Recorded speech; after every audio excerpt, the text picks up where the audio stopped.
Hello, hello. Today we're going to be going through the Wanderer's Friendship Level 4 voice lines, seeing what he thinks about people, getting information about his vision, and more. There is going to be chapters down below, so if you want to skip to the part that you want to hear about, you're free to. Also, I did mistake the first seat of the Fatui. I thought the first seat was the captain, when in reality it's the Jester, so keep that in mind.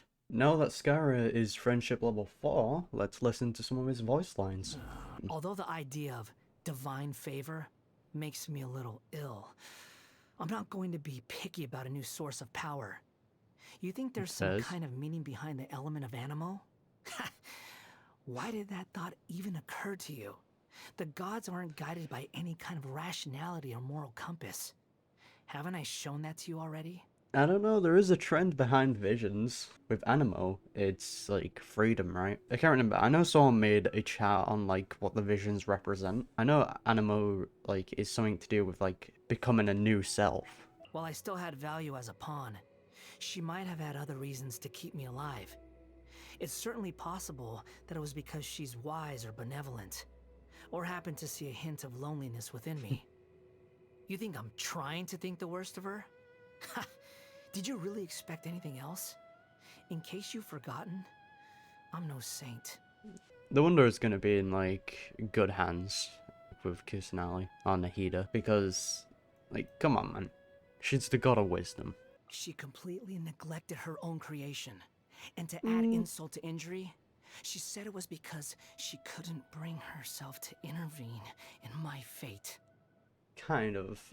Could she have handled it a lot better? Most definitely. But she did care about him. We know that. We know she actually did care for her first creation. Since when she saw... The Wanderer doesn't know that when he was first given the vision, he was in a lot of pain. He was crying and all that. I don't know. She definitely could have handled it better though. The Tsaritsa. Everyone praises her for her kindness and benevolence. But they forget that love is also a form of sin. What if she's just trying to compensate for something?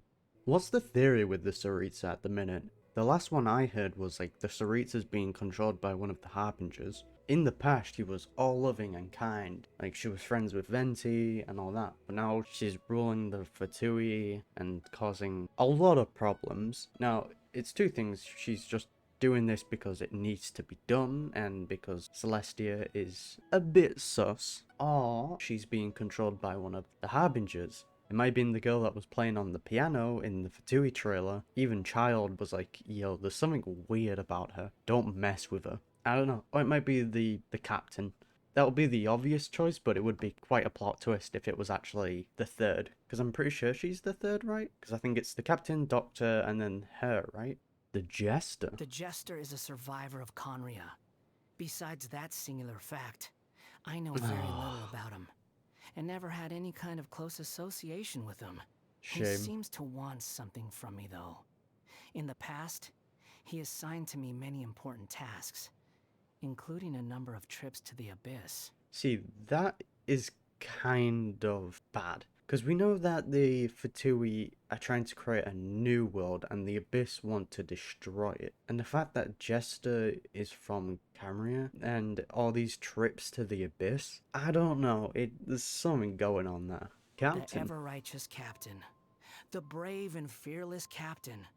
The nigh invincible captain. Even my mechanical ears demand maintenance after listening to so many compliments from the members of the Fatui. Don't you think that possessing absolute righteousness is actually a latent danger? And that's without taking his great personal strength into account. I mean, even the Grand Master in Mondstadt, like, praised the captain, like, for being strong. We don't actually know how strong the Grand Master is, and if he was actually just faking it. Oh yeah, I can beat the captain.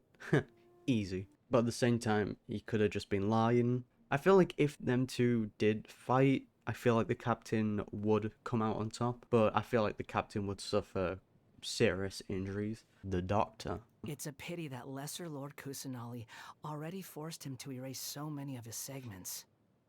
The joy I would have derived from slicing them apart, one by one. You know what? Fair enough. But at the same time, his segments were definitely one of the most dangerous factors in the Fatui, because not only was the Doctor smart, but there was multiple of him. He could do so many different things in so many different areas and get it done perfectly. That's dangerous, especially someone with his intellect. But now we only have to deal with one, which that's definitely going to be a weekly boss, and we're going to smack him around when that time comes. I'm hoping as well they have a special voice line. Well, they probably won't, because the Doctor won't remember him. Ugh, unfortunate. But it would be cool if they did. Wouldn't surprise me if the Doctor had some way of knowing the Wanderer was Scara, and he was able to keep his memory. That memory in Irminsul is still there. Oh, Piano Girl. Let me ask. What should you do if you were to encounter a damsel who is oblivious and innocent at any given time, and unconcerned and unfeeling in any given situation? If it were me, I could at least challenge her to a fight. But if it were you, with your conscience, I would stay away from her. So now not only Childe, but the Wanderer is telling us to be cautious of the Piano Girl, or Damselette. Yeah, anyone who is like oblivious and innocent, and they're in the Fatui in all places and they're acting like that, they are a problem. Hands down, major problem. It's like that character in anime who is like always careless. Like they look great, but they're like careless and they have that kind of vibe about them. Like you just know, like, yeah, anytime Sarah's shit goes down, they're gonna be there and they're gonna do the coolest shit. On the other hand, if you have a villain who is calm and innocent and all that, they're a problem. You do not want to mess with them. The Knave. Who's this? A wolf in sheep's clothing. To exert a higher level of control over people, she puts on a graceful and cordial front. Most of those who have seen her true crazy self have gone poof. Who is that? Oh, it's her? Most people who have seen her true crazy self have gone poof. Oh, so she's crazy. Okay. I think she acted quite appropriately in the Fatui trailer. The Rooster. Only someone as dense as Childe would think the Rooster is looking after him and his family out of the goodness of his heart. Although the mayor has indeed done a number of things for their benefit, anyone with a brain would be able to tell that the underlying meaning is, your entire family is in my hands. The dude looking after Childe's family is that really small dude with the weird nose, right?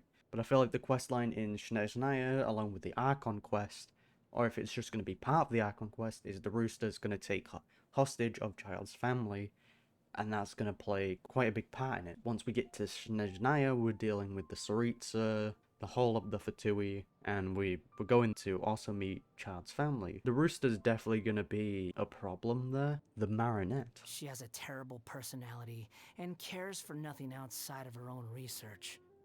But even with that amount of dedication, she still produced a copious amount of garbage and could only secure a ranking that's still one whole place beneath my own. How pitiful. Oh, throwing the shade, okay. She was the girl, right, in that, like, robot's arm, right, in the trailer? The Wanderer's like, yeah, is that all you can produce? Man, look what my mother produced. The Regrator. Oh, the 9th rank guy. He's obsessed with the idea of fair exchange, to the point of wanting to overthrow the natural imbalance between gods and humans.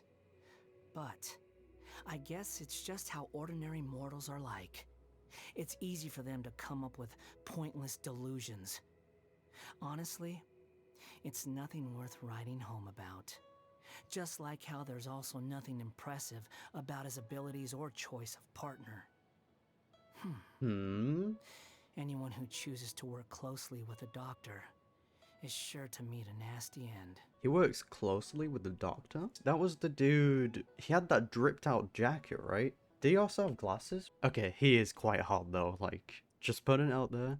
Alright, the Wanderer, what do you think about Childe? He's simple of mind and not that strong of body. Naming him to the lowest ranked seat lowered the Harbingers' collective prestige. Thankfully, I'm no longer part of that group. Big shade towards Childe, okay. But I feel like Childe's loyalty to the Tsaritsa is probably the highest, because Childe doesn't even answer to the captain. He only answers direct orders from the Tsaritsa. Yeah, okay, he's quite simple-minded and, you know, maybe the weakest of the Harbingers, but He's likable, and he cares about his family. That's also a very important part. What do you think about the fair lady? Nothing remained in her ashes. I have no interest in those who have lost their future. Quick and simple, alright? I'm surprised he didn't talk more shit, to be honest. About Yae Miko. A smooth-talking yokai. Though she pretends to care about humans to gain the favor of her god, all she seeks are entertaining ways to pass her time. Yeah, Yae Miko to me is a bit sus. Like, there's certain parts of Yae Miko, like, she does care about A. She's that kind of character that you're always like, yeah, she's good, but she's also kind of weird. Like, you can't pinpoint what it is. She's always got the right solution. She always knows everything. Yet she lets other people problem solve it. Like the Wanderer says, she seeks entertaining ways to pass her time. So I can't tell if she's like also not with the Fatui, but like had talks with the captain or something. It wouldn't surprise me. Wait, he talks about Kazuha? Oh, I'm actually excited for this. You speak of the descendant of the Kaedehara clan? Then isn't he... Wait. He also possesses an animo vision? Yeah? And even managed to take on the Raiden Shogun's Musa no Hirotachi?